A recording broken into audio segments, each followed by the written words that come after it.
We are live. Hello, hello, hello, everyone. I'm super excited because this is a new series that we're starting called Outschool Live. And we are going to be going live all the time throughout the month with a variety of different topics. And so this is our very first one. And I have Malikai here as our special guest. Hello, Malikai. How are you? Good. How are you doing? I am excellent. Thank you. Yeah, June 1st. I can't believe we're in June, right? It's I'm just I'm ready. ready, well, especially for you because you do more of a standardized school year, so having that summer break, you're like the kids at this point counting down to summer break, right? Oh, we are so close. As much as I know you love your students, because I have a student in your class who feels nothing but amazing attention and care and love from you, I know teachers are also counting down for that little brain breather as well. It's also Exactly. this summer, right? Pride Month. So many fun things happening in the summer. It's going to be amazing. I'm so excited. So, we have our very first topic today, and it is about neurodiversity. We will have a neurodiversity live every single month for parents of neurodiverse learners to try and best support their learners through Outschool, which prides itself on being an all inclusive platform for neurodiverse learners. Everybody is welcome and accepted on Outschool. And we've got some people in the chat that are excited to be here, and we are too. So, Malachi, I would love to start off with a little bit about who are you and perhaps why, when I was scheduling our very first neurodiversity chat, I thought, Malachi, email, step one. Well, I'm Malachi. I've been teaching on Outschool. I think I'm at the end of my second year, maybe. I think. So I'm autistic myself, and I also have ADHD and had some pretty significant struggles with anxiety growing up, which led my family into non-traditional forms of education. And so when I went, uh, and I was always really passionate about education. I loved museums. That's what my master's degree is in, actually. And I had wanted to be a teacher for a long time when I was growing up. But when I got to college and when I went to that residency period of college, I realized that the same problems that had made it hard for me to be successful as a child in those environments were still really there as an adult. And so I kind of had set that passion aside and been going through museums. But during the pandemic, there all the museums closed. And so I was at home and I needed something to do. And so I started tutoring online. And I found that I really enjoyed not only teaching online, but I really enjoyed the more one-to-one and small group teaching model. And so one of my students, actually, I started working with them more and more, and I was really becoming close with their family. And we decided to make the jump that I would be homeschooling this student next year. And so when I made that jump, I wanted them to have peers. So I wanted to do small group classes. And so I made the transition to Outschool. And on Outschool, I mostly do sort of that pod that's grown kind of around that one learner for the middle school years. And also a lot of chess, which actually, chess, fun fact, is a research supported intervention for executive functioning. And so that's what my chess clubs are about, is building executive functioning through building those brain muscles. I love that. I did not know that. I always learn something new when we chat. That's why I love it when we get to come together on a meeting, on a meeting platform. I love it. That is so awesome. So I have one of those learners that's in your small pod environment who spends hours upon hours with you each week, and has grown so much in your class. And it was funny because I said I'm meeting with Mr. Malachi this morning. He said, "What are you going to be talking about?" And I said, "We're going to be talking about executive function skills for neurodiverse learners." And he goes, I should probably watch that, right? So I know you've got some good tips for us today. So you want to kick us off with one tip for ways that parents can support their neurodiverse learners with executive functioning? Yeah, and I think actually, if a friend is listening, he's going to love this one. All kids have executive functioning skills. And that might seem like a weird statement if you've got a kid who's really struggling, but all kids have executive functioning skills because everyone needs them. And the thing is, we just have to figure out where those skills are. So, for example, if your learner loves trading card games like Pokemon or Yu-Gi-Oh or Magic the Gathering, there is so much executive functioning, right? You have to have the plan when you build your deck, right? Then you have to gather the materials and build that deck. Then you have to test that deck and see if it's working. and make changes based on the results you're getting, right? During the game, you have to think about your opponent's plan. You have to consider your plan. You have to adapt, right? So we're using working memory. We're thinking through consequences. We're using all those executive functioning skills. Minecraft, right? These kids do humongous builds of castles and roller coasters. That's executive functioning skills. Fortnite, any kid who has a creative hobby, whether they're crocheting or painting or origami, all of those things have executive functioning skills. So it's not that any kid doesn't, it's that kids have trouble generalizing those skills, right? It's hard to, they might not be developmentally ready to recognize those skills and then apply it to something that's not as exciting as Pokemon or Minecraft or Fortnite, right? To apply it to their math homework, to apply it to their reading log. So my tips there are to incorporate academics into interest and interest into academics. Pokemon has reading, math, art. All right, we got it all covered. Science It and absolutely does. modeling in Minecraft is 1,000% less messy than modeling anything in the real world.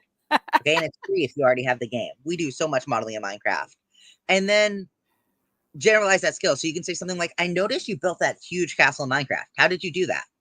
And then, whoa, that sounds exactly like what you have to do for your science project, right? You have to have your idea, you have to find your materials, you have to try it out, you have to fix what doesn't work.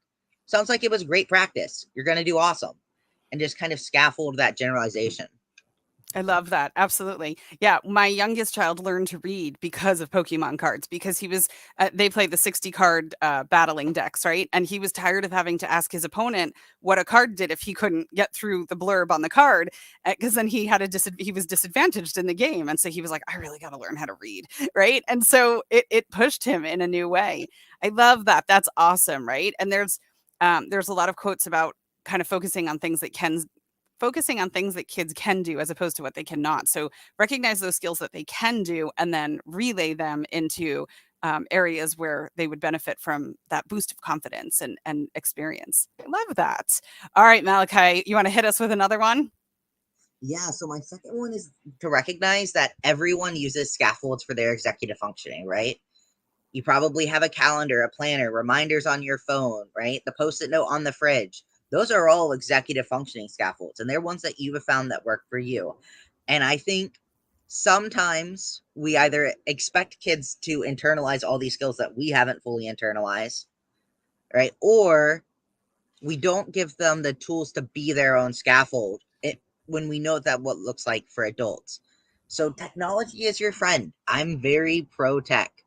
My favorite app that helps with executive functioning, not sponsored, is like a cartoon visual scheduling app. It's a little bit for kids, but I find when I'm having struggles, I have more supports, and that's kind of what goes in that. Is there's like all skills that kind of naturally we have peaks and we have valleys. So make sure there's sports, and don't make the support you unless you plan to come to college too. Yes. Yes. And our homeschool parent book club just read a book called How to Raise an Adult. And some of the stories in that book, it was written by a woman who was a guidance counselor at Stanford. And some of the stories about parents that were still managing their kids' lives while they were at college were mind blowing, right? So making sure that they have those tools ahead of time are fantastic. We've got some love in the chat, by the way, for play based learning, calendars, lists, schedules. Yes. I got each of my kids smartwatches, right? And so on Sunday night, we kind of do a schedule synchronization where everybody, we've got our regularly scheduled programming, recurring classes on Outschool, etc. But then there's an orthodontist appointment that needs to be thrown in or something, right? And if we can get that all into the Google Calendar on Sunday night, all week long, they're set. The watch ding. Oh, what am I supposed to be doing, right? And it was the greatest addition to our homeschool lives.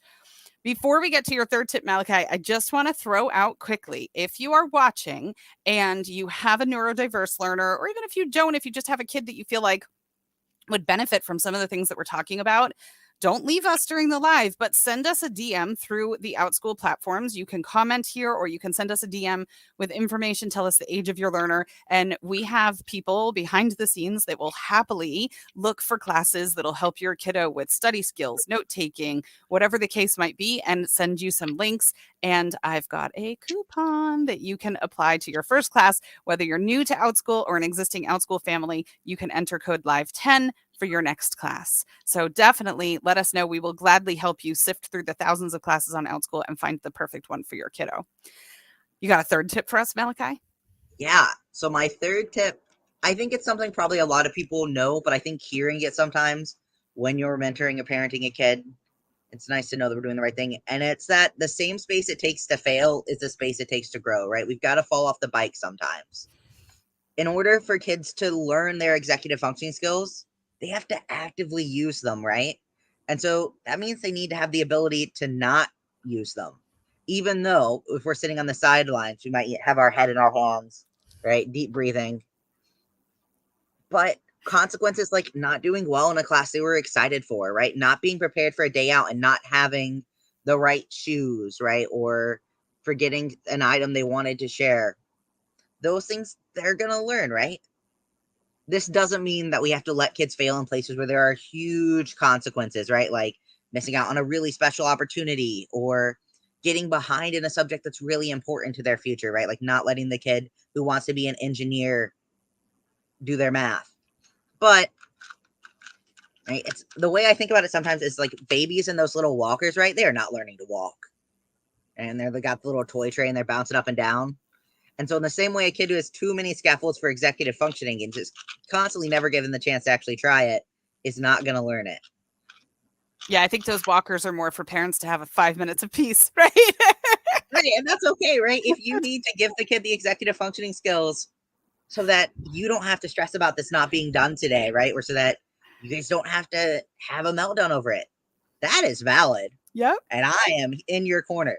But I think we need to understand when we're doing that, it's not to teach the child executive functioning skills because that's not how it works. Exactly. I love that. Yeah. It's fantastic. And I love the fact that some of the theme that at least I picked up on throughout your tips today is that we don't need to expect perfection, right? That we can recognize the things that they are doing well and then use that to foster growth in small ways in other areas of their lives, right? And be there for support, but kind of find that line of doing things for them and enabling almost, right? Versus helping them to branch out and do their thing.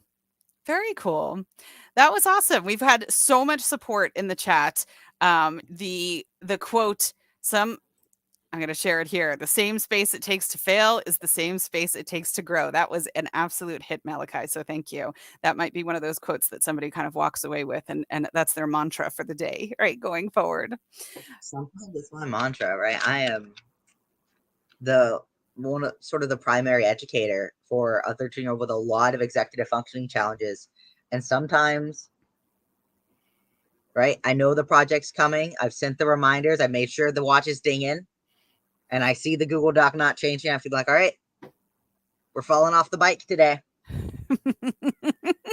Yep. And my own kid has been in that position with you before, right? And there's this kind of like, I haven't done the thing and I'm supposed to do the thing, right? And sometimes it's a matter of figuring out too why he hasn't done it. It's because he's confused or he's overwhelmed or whatever the case might be, right? And I'll say to him, hop on. There's a way through Outschool to be able to send your teacher a video message, right? So I say, hop on and just record a quick video for Mr. Malikai and say, this is what I'm confused about and I haven't done my homework because I'm confused about it. Can you help me? Right? Whether or not he takes me up on it, I don't know. But the function is there and he can do it, right? And so it's great to be able to have that open communication and be able to support our learners like that. So I love it.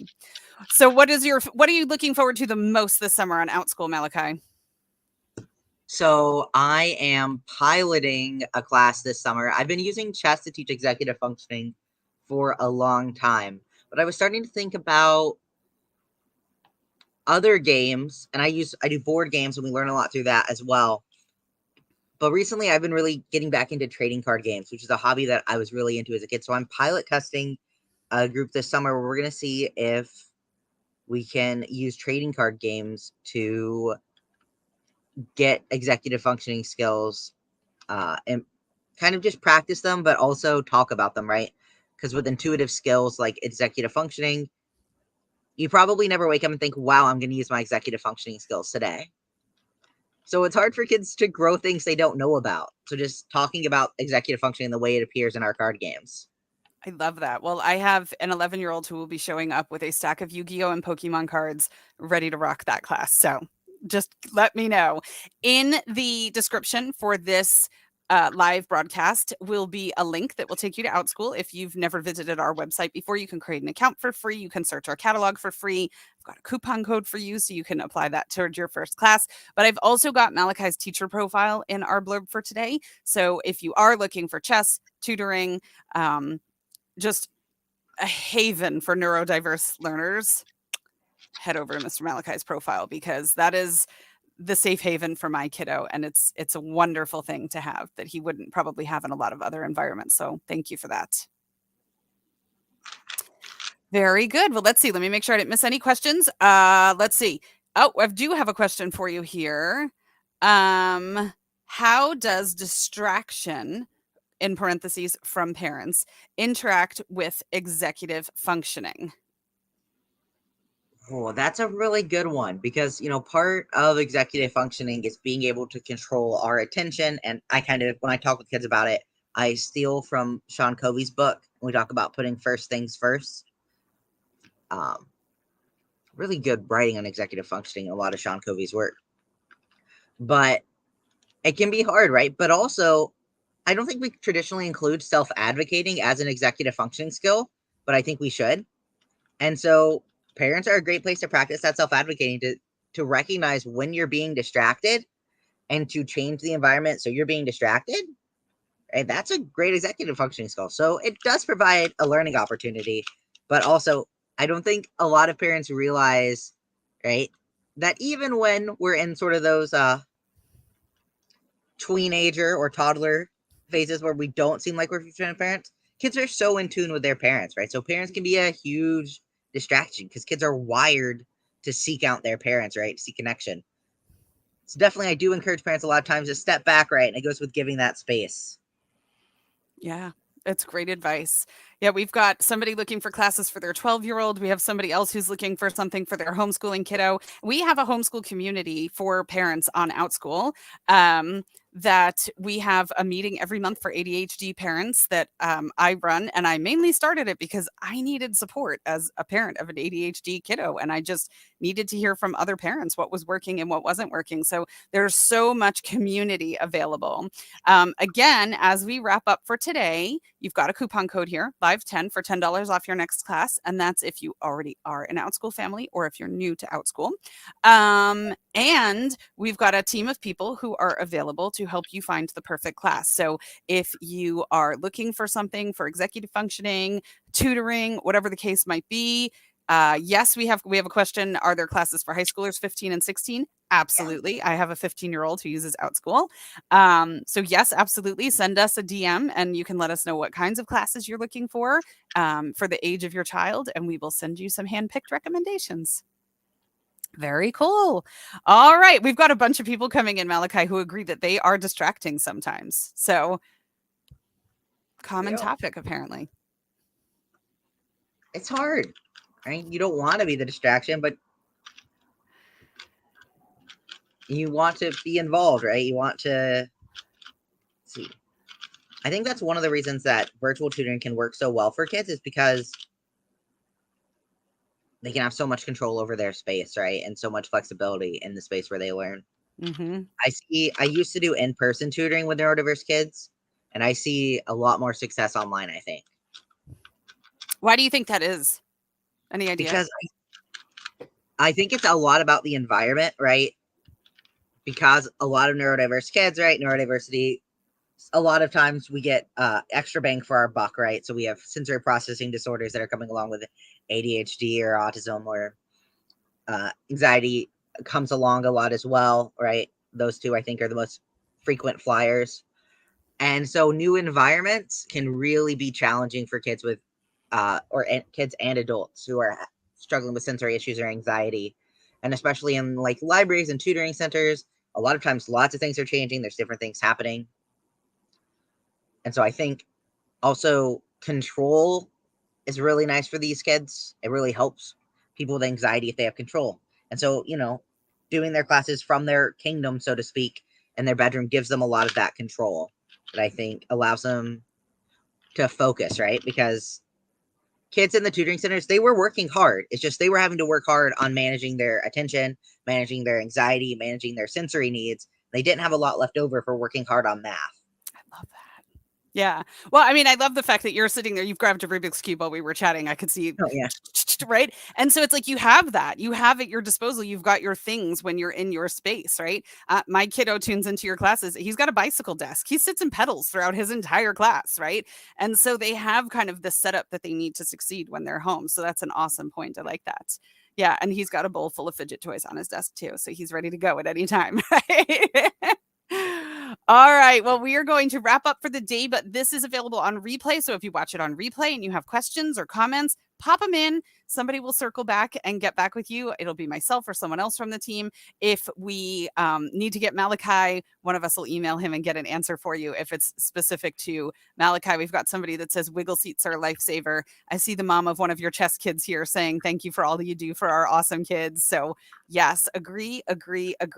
So thank you for tuning into our very first ever live with Outschool. We have a whole series of these coming up. Next week, we're going to be talking about how to jive interest-led learning with homeschool state standards. And I have a parent joining us who lives in New York, which if you are a homeschooler, you know that is one of the toughest states to homeschool in as far as what they request from you. And this parent has managed to beautifully raise a teenager who is thriving and loves to learn and follows their interests while 100% nailing all those state requirements. So keep watching our live series. We'll give you a coupon every week too, and we'll pass along some new information. So it'll be great. Malikai, thank you for joining me today. I'm excited to see what you have coming up over the summer in this little change of pace. Thank you so much. I'm really excited too. I'm doing some math camps. Yeah, it'll be amazing. Yeah. So again, Malachi's info will be in the blurb. And if you can't find it for whatever reason, put it in the comments and somebody will circle back and make sure that you get Malachi's profile and any other profiles that you need. Thank you so much, Malachi. Have a great rest of your day. Thank you. You're so welcome.